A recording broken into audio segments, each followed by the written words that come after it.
విశాఖ కేంద్రంగా దక్షిణ కోస్తా railway zone June 1 నుంచి అధికారికంగా కార్యకలాపాలు ప్రారంభించింది.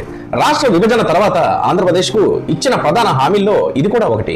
కొత్తగా ఏర్పడ్డ దక్షిణ కోస్తా రైల్వే జోన్ పరిధిలో 4 డివిజన్లు ఉంటాయి. విశాఖలోని జోనల్ ప్రధాన కార్యాలయం నుంచి వీటి పరిపాలన సాగుతుందని తెలుస్తుంది. కొత్త జోన్ పరిధిలో విశాఖ, విజయవాడ, గుంటూరు, గుంతకల్లు డివిజన్లు ఉండబోతున్నాయి. ప్రస్తుతం ఈ డివిజన్లు వేర్వేరు జోన్ల పరిధిలో ఉండగా ఇకపై విశాఖలోని జోనల్ ప్రధాన కార్యాలయం నుంచి పరిపాలన కొనసాగబోతుంది. ఉత్తరాంధ్ర ప్రజల చిరకాల కోరిక ఇది. రైల్వే జోన్ సాకారమైందని కేంద్ర మంత్రి రామ్మోహన్ నాయుడు అంటున్నారు. ఎన్నో పోరాటాల ఫలితమే దక్షిణ కోస్తా రైల్వే అని ఆయన తెలిపారు.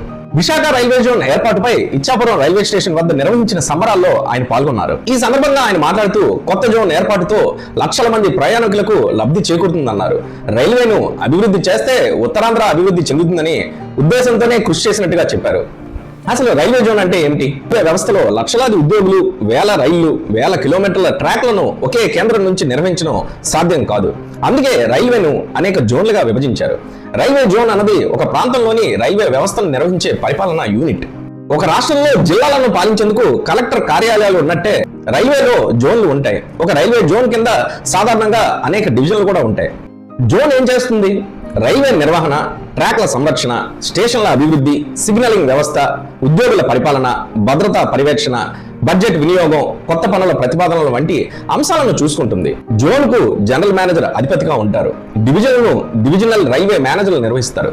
దక్షిణ కోస్తా జోన్ రాకముందు పరిస్థితి ఎలా ఉండేది? ఆంధ్రప్రదేశ్ లోని రైల్వే వ్యవస్థ మొత్తం ఒకే జోన్ కింద ఉండేది కాదు. విజయవాడ, గుంటూరు, గుంతకల్లు డివిజన్లు సౌత్ సెంట్రల్ రైల్వే పరిధిలో ఉండేవి. వాల్టర్ డివిజన్ విశాఖపట్నం జోన్ గా మారింది. ఈస్ట్ కోస్ట్ రైల్వే పరిధిలో ఒకప్పుడు ఉండేది. అంటే రాష్ట్రంలోని రైల్వే పరిపాలన 2 వేర్వేరు జోన్ల మధ్య విభజించి ఉండేది. ఇప్పుడు దక్షిణ కోస్తా జోన్ ఏర్పడడంతో ఈ 4 డివిజన్లు ఒకే జోన్ కిందకు వచ్చాయి. ఇప్పటి వరకు సికింద్రాబాద్, భువనేశ్వర్ వంటి నగరాల్లో జీఎంలకు నివేదించాల్సి వచ్చేది. ఇకపై విశాఖపట్నంలోనే జోన్ ప్రధాన కార్యాలయం ఉంటుంది. 4 డివిజన్లు, డిఆర్ఎంలు విశాఖలోనే జీఎం కు నివేదిస్తారు. అనేక పరిపాలన నిర్ణయాలు స్థానికంగానే తీసుకునే అవకాశం ఏర్పడింది.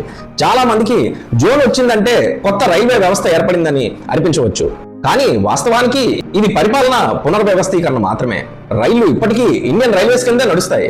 టికెట్ ధరలు, కొత్త రైళ్లు, పెద్ద ప్రాజెక్టులు వంటి కీలక నిర్ణయాలు ఇప్పటికీ రైల్వే బోర్డు, కేంద్ర రైల్వే మంత్రిత్వ శాఖ పరిధిలోనే ఉంటాయి. ఈ జోన్ ఎంత పెద్దది? రైల్వే శాఖ వివరాల ప్రకారం దక్షిణ కోస్తా జోన్ పరిధిలో 3532 కిలోమీటర్ల రైల్వే నెట్వర్క్ ఉంది.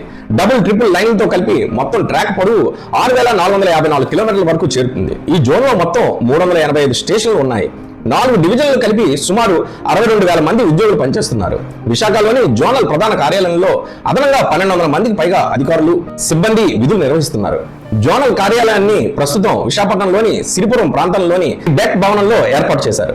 ఉద్యోగ అవకాశాలపై అంచనాలు ఎలా ఉండబోతున్నాయి? ప్రత్యేక జోన్ కోసం ఉద్యమించిన సంస్థలు, ప్రజాప్రతినిధులు ఒక వాదనను ముందుకు తెచ్చారు. రైల్వే నియామకాలు, పరీక్షా కేంద్రాలు, పరిపాలనా నిర్ణయాలు స్థానిక యువతకు తగిన ప్రాధాన్యం లభించలేదని వారు గతంలో వాదించారు. జోన్ ప్రధాన కార్యాలయంలో విశాఖలో ఉండటం వల్ల నియామక ప్రక్రియలకు సంబంధించిన పరిపాలనా వ్యవహారాలు రాష్ట్రంలోనే నిర్వహించే అవకాశం పెరుగుతుందని వారు భావిస్తున్నారు.